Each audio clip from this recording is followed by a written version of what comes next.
What's up tout le monde? Aujourd'hui, je commence à travailler sur mon R32. Fait que pour ceux qui savaient pas que j'avais ce char-là, j'ai fait une petite vidéo de ma série Underbuild. Je vais le linker là. Fait que si vous voulez aller le voir, c'est un peu l'histoire de comment j'ai réussi à acheter ce char-là puis où est-ce que je suis allé chercher. Fait que cet hiver, l'idée c'est de le retaper un peu, de le mettre à mon goût. Le Jetta est remisé, fait que là j'ai de la place dans le garage puis j'ai le temps de travailler dessus. Fait que sans plus tarder, je vais vous montrer les choses qui me gossent sur le char, les choses que j'ai envie de refaire, puis les choses qu'on va refaire cet hiver. D'origine, certains R32, surtout les bleus, venaient avec les black housing, d'autres non. Lui vient avec les black housing. Je trouve personnellement que les headlights black housing sur un bleu, je trouve ça look 20e. Fait que eux autres, c'est vraiment dans mes plans de mettre les contours chrome là, sur les headlights. En deuxième, il y a la grille. Certains R32, la grille était noire comme ça. Certains, la grille est color match, donc bleu. Je pense que personnellement, je vais y aller avec une grille bleue. Fait que c'est ça. Fait que dans le fond, je vais faire un peu de peinture dessus. Le bumper, là, c'est la pièce du body que j'aime le moins de tout le char. C'est la pièce la plus rough à mon goût. Fait que si on regarde de plus proche un peu, là, il y a une bonne craque là. Puis là. Puis là.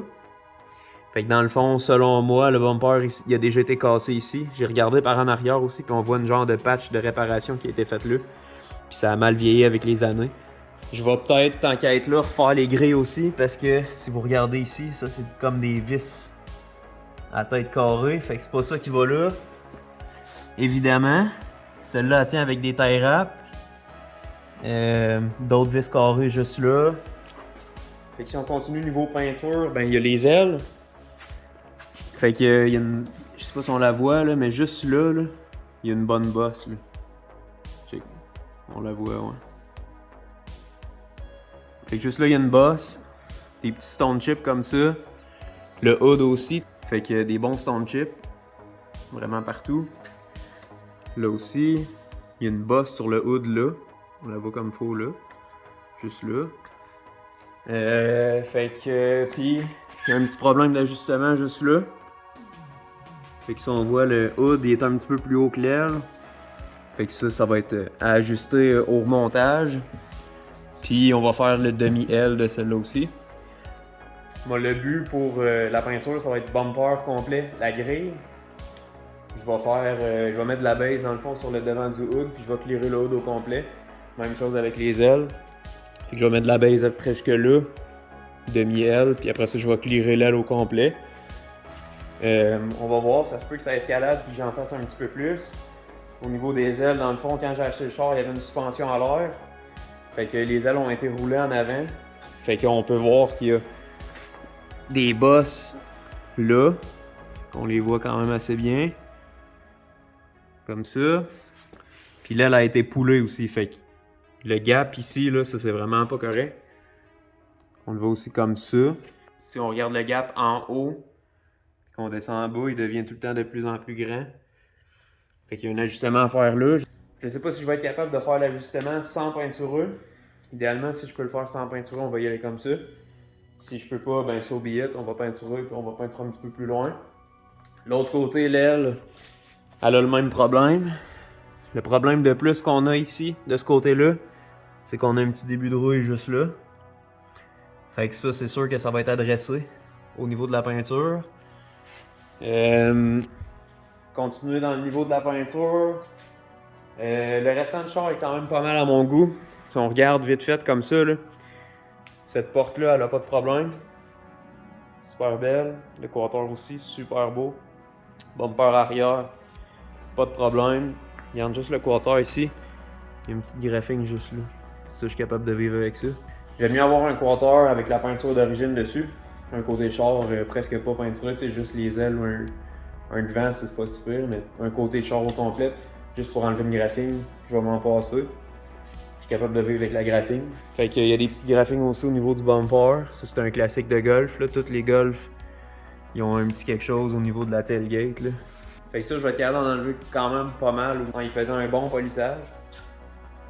Fait que ça va sûrement finir de même. De côté conducteur, Le quater encore super beau, on n'a aucun problème avec ça. La porte ici, on n'a pas de problème. Celle-là est super belle. On a juste la moulure là qu'on va avoir un petit touch-up à faire. Ce que je vais faire, c'est que je vais probablement repeinturer la moulure là, probablement au complet. Elle, je vais l'enlever puis je vais la faire à part, puis je la réinstallerai après. Tant qu'à faire le devant, je vais probablement faire les deux miroirs aussi. Commence à être fadé un peu, puis ils ont des stone chips. Là. Le char est sale, fait que c'est dur à déceler qu'est-ce qui est un stone chip, qu'est-ce qui l'est pas. Mais les deux miroirs commencent à être fadés. Fait que je vais probablement faire ça en même temps. Fait que ça fait pas mal le tour au niveau de la peinture. Qu'est-ce que je veux faire sur le char? Les roues. On a présentement les Aristo d'origine. Puis sont maganés les roues. Là. Fait qu'il y a vraiment des stone chips. Puis des accroches vraiment partout. Mon idée là-dedans, ça serait de refaire. Ça serait de débarquer tailleur. Puis de les powder côté silver d'origine avec un clear. Fait que ça, j'aimerais ça faire ça avec les roues. Niveau suspension, comme j'ai dit tantôt, j'avais une suspension à l'air sur l'auto quand je l'ai acheté. La suspension à l'air est dessus. En arrière, les ballons sont déjà installés. Ça, c'est les ballons d'en avant. Fait que dans le fond, c'est les Airlift Performance. Puis j'ai un Airlift V2. Fait que ça, c'est le management. La manette est là. Puis le compresseur, un Vire 444 Black Edition. Fait que quand j'ai acheté l'auto, tout le trunk setup était comme garoché dans la valise, vissé dans le tapis d'origine de R32. Moi, c'est pour ça que j'ai enlevé la suspension à l'air au complet. Le trunk setup, je l'aimais pas. Fait que j'ai enlevé le trunk setup, j'ai enlevé le tapis. Puis je me suis commandé une tank qui est juste là. Elle est flambant neuve, je viens juste de la recevoir. Ça, c'est les braquettes qui vont avec, puis mon kit de fitting que je vais avoir besoin. Fait qu'elle est supposée de rentrer dans le trou du spare. Ça, c'est une 2 gallons. Fait que le trunk setup, présentement, ça ressemble à ça. Comme vous pouvez voir, il y a encore le filage qui est tout passé. Toutes les hausses à air sont encore là. Dans le fond, la tank que j'ai choisie, elle va s'installer comme ça ici. Je vais avoir le compresseur ici. Puis le management comme ça, qui va pointer un peu vertical. Fait que normalement, tout le setup va rentrer en dessous de ce qui serait le tapis d'origine. Malheureusement, j'ai plus le tapis d'origine, fait que je vais me faire un genre de setup comme j'ai fait dans mon Jetta. Puis je vais recouvrir ça avec du tapis qui ressemble à du tapis d'origine. Si on continue au niveau de l'intérieur, le headliner, comme tout bon MK4, commence à s'affaisser. Il manque des clips. Le matériel, il commence à s'effriter. On peut le voir un peu ici. Comme ça. Puis c'est pas la seule partie du headliner là, qui commence à s'affaisser comme ça. Il y a d'autres parties aussi. Fait que ça va être quelque chose que je vais refaire aussi. On voit souvent des R32 avec les bancs comme séchés, là, les cuirs finis. Ben, les miens, c'est comme next level. Là. Fait que, si vous pouvez voir, le banc conducteur il est complètement déchiré. Vous pouvez voir ici le genre de shape. Là. Ben ça, le banc, il est comme... Le cuir a comme vraiment séché, là, puis il est rendu vraiment dur. Là. Ici, c'est mou, puis ça, c'est vraiment comme dur. Là. Fait que vraiment, cette partie-là aussi, ça a comme tout comme séché. Fait que le banc passager, là, il est à peu près dans le même état. Là. Fait que les parties aussi que ça a séché, là, on peut voir que le cuir, normalement, il irait à peu près jusque là, mais là, le cuir a vraiment shrinké. Là. Puis ça, cette partie-là, c'est vraiment dur. Là. Les deux bancs en avant, c'est un des gros downfalls au char. C'est un des gros points négatifs. Fait que ça avec, je vais essayer d'adresser ça cet hiver. C'est pas mal ça qui fait le tour. On va essayer de rester au plan initial pour l'heure 32. On va essayer de pas trop en faire, pas trop l'échapper. Parce que les temps qu'à être là, ça peut aller vite, puis vous le savez probablement autant que moi. Fait que abonnez-vous à la chaîne si vous voulez suivre le projet.